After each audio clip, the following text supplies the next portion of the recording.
Hallelujah! সবাইকে জয় যিশু ঈশ্বরের করব। আমি যেমন প্রত্যেকদিন রোজ বিশেষ করে যে আশীর্বাদের বাক্য, আশীর্বাদের প্রার্থনাতে আসি, আজও আসতে পেরেছি পিতার আশীর্বাদে, পিতার করুণাতে। তো তেমনি আমরা প্রার্থনাতে যাব।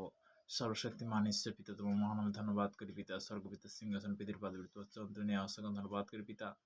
পিতাকে সর্বদাই হাত পিতা তোমার পিতাকে বাক্য চাঙ্গলা আসে কারণ সমস্ত যে সকল সন্তানরা বিশেষ করে ইউটিউব ফেসবুকে যারা রোজ জুড়ে পিতাকে তাদেরকে তুমি আশীর্বাদ করে কৃপা করো। তুমি মঙ্গলময় ঈশ্বর পিতা, তুমি সর্বশক্তিমান ঈশ্বর পিতা। যারা অনলাইনের মধ্যে বিশেষ করে যারা জুড়তে পেরেছে, যারা জুড়তে পারেন পিতা, তাদের জন্য প্রার্থনা করেছি। প্রার্থনা করার পর তুমি সর্বদা সুরক্ষিত রাখো পিতাকে।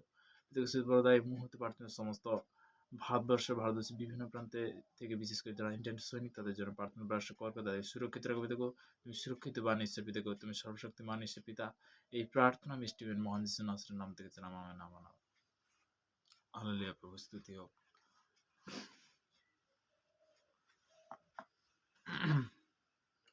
তোমার বাক্যতে যাব। তো বাক্য থেকে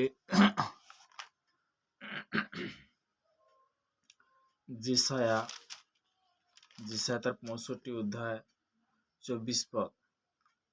আর তাহাদের ডাকিবার পূর্বে আমি উত্তর দেব, তারা কথা বলিলে না বলিতে আমি শুনিব। তো পিতা পরমেশ্বর ধন্যবাদ হোক যে পিতা বচন দ্বারা কি বলতে কি এখানে বলছে যে আর তাহাদের ডাকিবার পূর্বে আমি উত্তর দেব, তারা কথা বলিতে না বলিতে আমি শুনিব।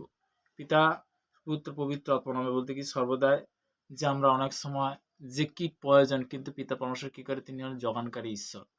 তো তেমনি বিশ্বাস সব থেকে বড় জিনিস, যে বিশ্বাস রাখে ঈশ্বর তাকে উচ্চ স্তরে নিয়ে যায় ঈশ্বর। তাহলে প্রস্তুতি হোক। তো তেমনি বলতে কি পিতার বচন দ্বারা যে পিতা পরমেশ্বরের কাছে যে নত হয়, তো পিতা তাকে উচ্চ স্তরে নিয়ে যাবে যিশু নামে। হালেলুয়া! প্রভু স্তুতি হোক।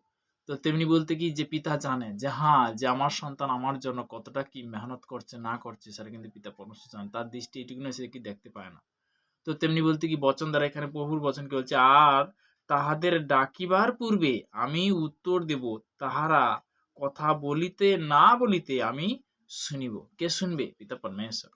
তো তেমনি বলতে কি তিনি কি সর্বদাই যে আজকে জীবিত ঈশ্বর আমরা আরাধনা করছি, কিন্তু পিতা পরমেশ্বর ধন্যবাদ হোক যে জীবিত ঈশ্বরকে যখন আমরা আরাধনাতে আসি, পিতার বাক্যতে যখন আসি, পিতা আমাদের কি করে, ফলবান করে, তাই না?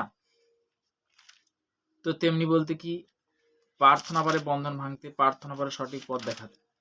আমরা সবাই জানি দানিয়েল টাইম প্রার্থনা করতো। দানিয়েল প্রার্থনা করতো 6 টাইম। দানিয়েল প্রার্থনা করতো 6 টাইম, 3 টাইম।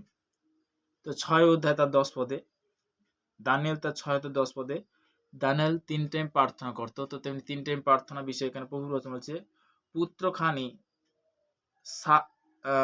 স্বাক্ষরিত হইয়াছে। ইহা দানিয়েল যখন জানিতে পারিলেন, তখন আপন গৃহে গেলেন। তাহার কুঠরি বার্তানা জেরুসালেমে দিকে লেখা ছিল। তিনি দিনে মধ্যে 3 বার জানু পাতিয়া আপনার ঈশ্বরের সম্মুখে প্রার্থনা ও স্তব গান করিলেন, যেমন পূর্বে করিতেন। হালেলুয়া! যেমন কি পূর্বে করিতেন। তো তেমনি বলতে কি যে প্রভু স্তুতি হোক। তো দানিয়েল 3 টাইম প্রার্থনা করতো, দাউদ করতো 7 টাইম।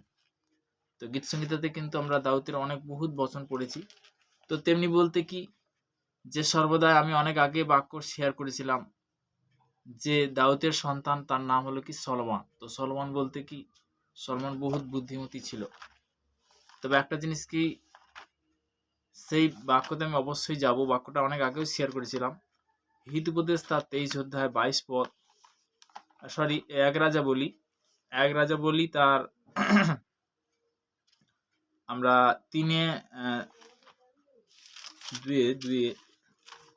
2 পদে তার 1, 2, 3। পরে দাউদের মরণকাল সন্নিকট হইল, আর তিনি আপন পুত্র সলোমনকে আদেশ দিয়া কহিলেন, সমস্ত মর্ত লোকের যে পথ আমি সেই পথে গমন করিয়াছি, তুমি বলবান হও ও পূর্বপুরুষ প্রকাশ্য করো, আর আপন ঈশ্বর সদাপ্রভুর রক্ষণীয় বিধি রক্ষা করিয়া তাহার পথে চলো।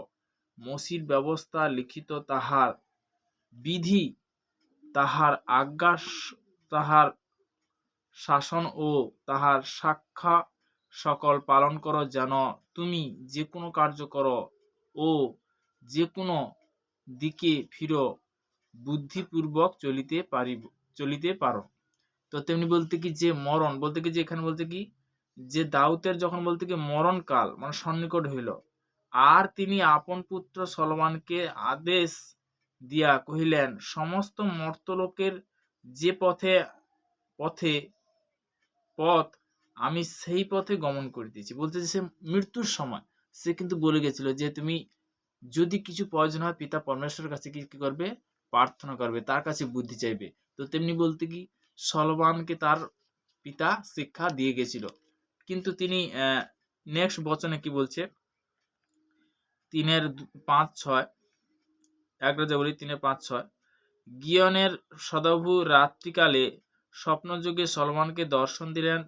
ঈশ্বর কহিলেন, যাচ্ছা করো, আমি তোমাকে কি দেব?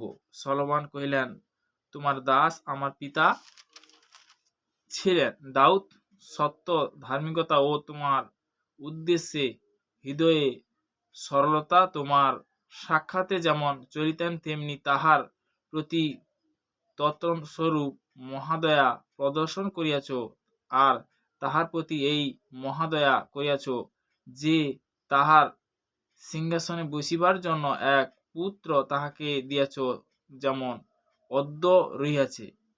হালেলুয়া। তো সলোমন কিন্তু বলছে সেই সিংহাসনের কথা। কিন্তু একটা জিনিস কি যে পিতার বাক্য বলছে তা 10 থেকে একদম বলতে 13 পর্যন্ত, তখন সদাবু দৃষ্টি হইল যে সলোমন এই রূপে তুমি যাচ্ছ করিতেছ, আর ঈশ্বরের কাছে কহিলেন, তুমি এই বিষয় যাচ্ছা করিয়াছ, আপনার জন্য দীর্ঘ আয়ু যাচ্ছা করো নাই, আপনার জন্য ঐশ্বর্য যাচ্ছা করো নাই, আপনার জন্য বলতে এবং আপন শত্রুগণের প্রাণের জন্য যাচ্ছা করো নাই, কিন্তু বিচারের সাবনাতে তুমি জন্য বুদ্ধি যাচ্ছা করেছ। কি বলছে, আপনার জন্য বুদ্ধি যাচ্ছা করেছ নাই, কারণ দেখো আমি তোমার বাক্য অনুসারে করিলাম, দেখো আমি তোমাকে এমন জ্ঞানশালী ও বুঝিবার চিত্ত দিলাম যে তোমার পূর্বে তোমার তুল্য কেউ হয় নাই। হালেলুয়া। তো পিতার ধন্যবাদ হোক, তাকে এতটাই কিন্তু ঐশ্বর্য এতটাই বুদ্ধিমাতি করালো।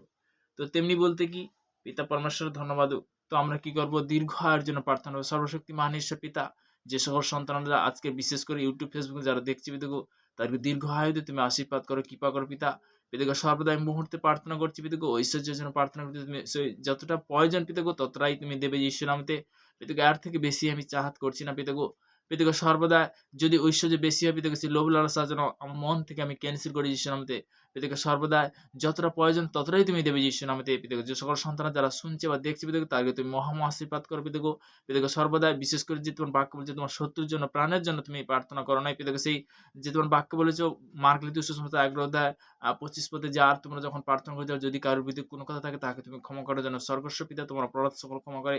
পিতাগো সর্বদা আমার বিশ্বাস পিতাগো এই প্রার্থনা বিশেষ করে তুমি এই মুহূর্তে যে সকল সন্তানরা যে অবস্থা রয়েছে, তারা হয়তো দেশ বিদেশের মধ্যে গভর্নমেন্টের মধ্যে কাজের মধ্যে যারা রয়েছে তাদের জন্য প্রার্থনা করছি।